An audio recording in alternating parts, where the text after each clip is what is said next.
All right, what's going on, big dog? So, welcome back. And today we're going to be talking about the new hot commodity on Twitch and on the internet, and that is Star Wars Battlefront 2. Star Wars Battlefront 2, man, and I'm not talking the classic version. We don't need to talk about the remakes of the original classic games, which were so beloved but are now catching a ton of heat for the collection edition or whatever it was called. I'm talking about the 2017 EA Battlefront 2. This is a game that I have a dark history with, I guess is the best way to put it. I was one of those poor suckers that was in the beta testing and was in early launch, that type of stuff for the game, and it was a freaking mess. Everything was loot boxes, even though, yes, they walked it back and they removed the loot boxes at launch. The game had been built around the ability and the idea that everyone was going to just buy loot boxes. So it was a nightmare to unlock characters. It was a nightmare to really do anything with the game at all. And it just wasn't fun because of that, right? Yes, there was some hacking issues at first as well, and there was some other issues like gameplay wise and some crashes and stuff like that. But the real nail in the coffin was the fact that you were spending, $60. You were buying a full price game, and then they were asking you to spend more money to unlock your favorite characters from from Star Wars. So it really turned a lot of people away from the game, and for some reason out of nowhere this game has kind of just exploded. Like it's getting 20,000, 30,000 viewers on Twitch. It's hitting new player count records for itself. Personally, it is reaching player count records. Like it just broke one the other day, like its personal active player count record. It just surpassed that the other day. This game is kind of going off right now, and a lot of people have been wondering like why is this game out of nowhere blowing up? And then people go and play it and they're like, well, why hasn't it always been popular? And really the reason is that it left such a sour taste in everyone's mouth that nobody touched it. They did such a poor job with releasing the game and with the loot boxes that everybody kind of gave up on it. Everybody kind of said that this game isn't good, and the few people that stuck around were all saying the same thing. Like I've seen videos from 3 4 years ago now of people being like, hey, people, come back to this game, it's actually good, guys, come back. It's crazy the amount of content that is on YouTube and just on the internet in general, people being like, no, this game's good, like they got rid of the loot boxes, it's good, come play it. And nobody listened. But for some reason this last month now, this game has been popping off, and I have a few theories and a few, I think, definite reasons on why this game is doing so well out of nowhere. And the first one is just very basic. People want Star Wars content, man. They want good Star Wars content, not just this Disney slop that they're putting out all the time with all their woke crap in it.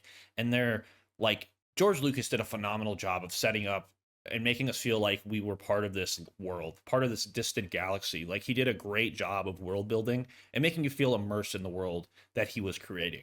And Disney has went in and basically fucked all that up, right? You don't feel like you're living in or that you're part of this new magical world in a galaxy far, far away. You feel like you're watching a fucking movie, and not a good one. You know what I like? They're not good. None of the shows have been great, and the few that have been at least decent tend to fuck it up at some point during their run. Like The Mandalorian ended up becoming terrible. Acolyte hasn't been good at all. It's just been a nightmare for Disney time and time again. And it's really because they keep fucking with the formula. Like George Lucas had a formula for these movies and what made them tick and what made them work. And Disney has thrown all that out. They don't want his help. They have basically exiled him from his project. I mean, he stepped away, but still, like, they aren't reaching out to him. They're not doing any of that stuff. I remember videos of Mark Hamill being like, this isn't Luke Skywalker. This is Jake Skywalker or something, because Luke Skywalker would never say those things. Like, even the former actors from the original movies want nothing to do, don't want to tie their name to this because they know it's not good. They know that this stuff isn't Star Wars. And people have been wanting a good Star Wars something, a game, a movie, a TV show, something that they can attach themselves to. Because Disney is the biggest company in the goddamn world, basically, when it comes to entertainment. And they can't scrape together a good movie. They can't scrape together a good TV show with their billions and billions of dollars. Like, I'll be honest, there was a little bit of hope for me when The Last Jedi dropped.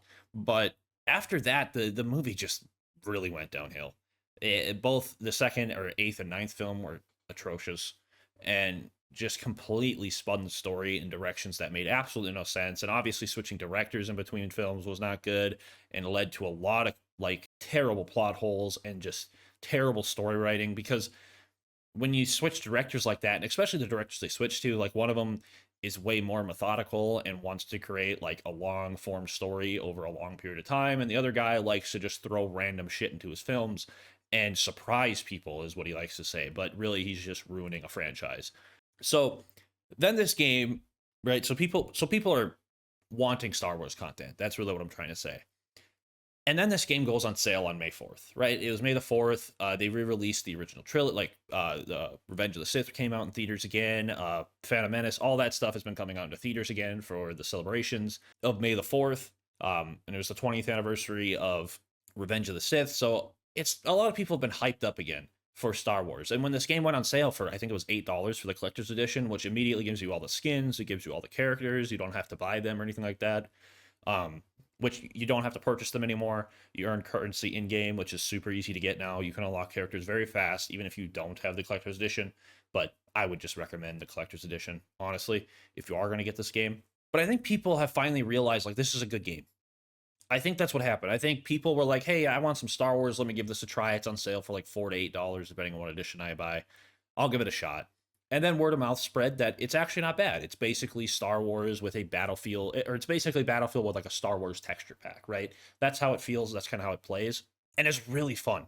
It really is, actually. Like, I'm really glad I came back to this game. I've put in about 50 hours into it at this point, and I've been having a blast.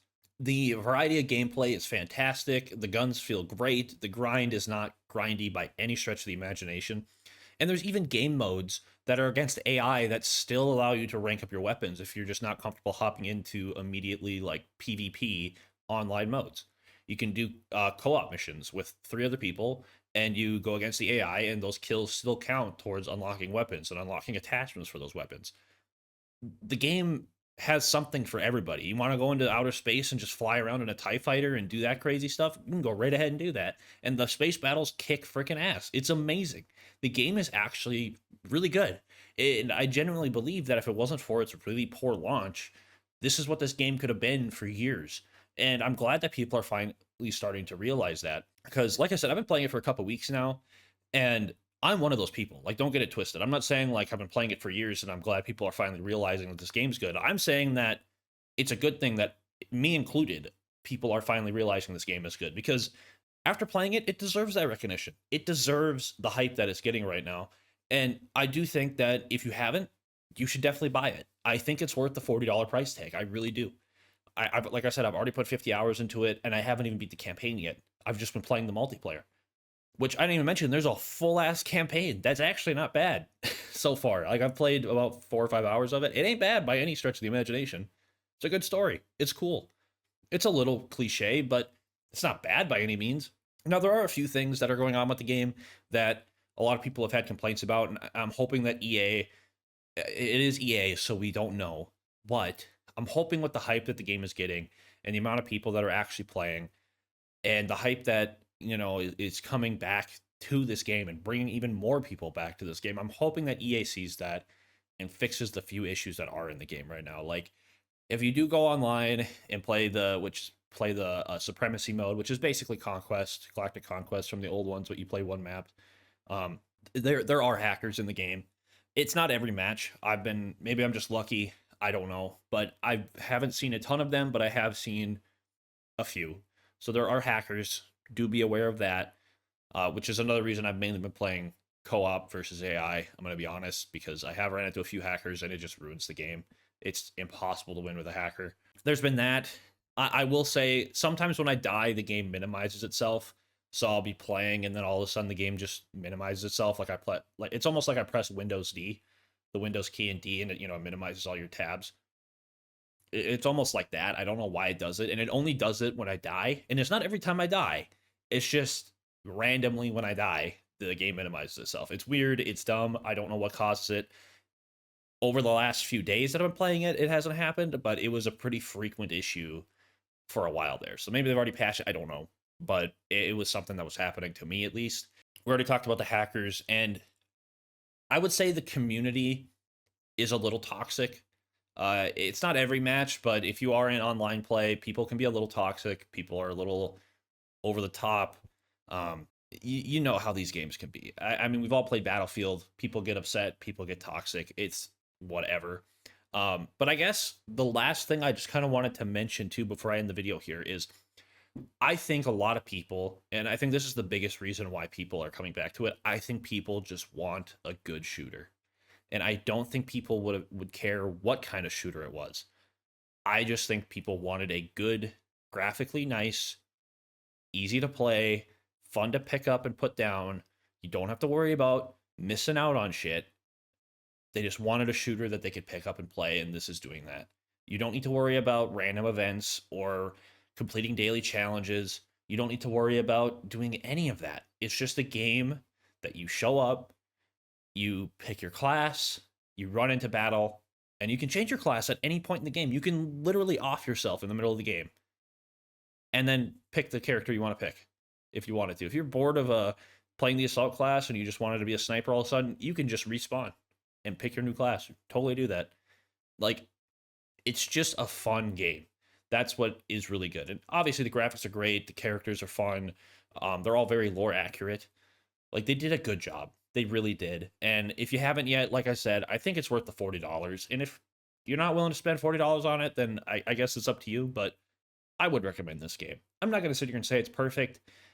But if you're a Star Wars fan, or you're just looking for a good shooter to have fun with your boys with, or with your friends, this is the game, man. I've been having a great time. I've been having a blast. Seriously, guys, if you haven't, pick it up.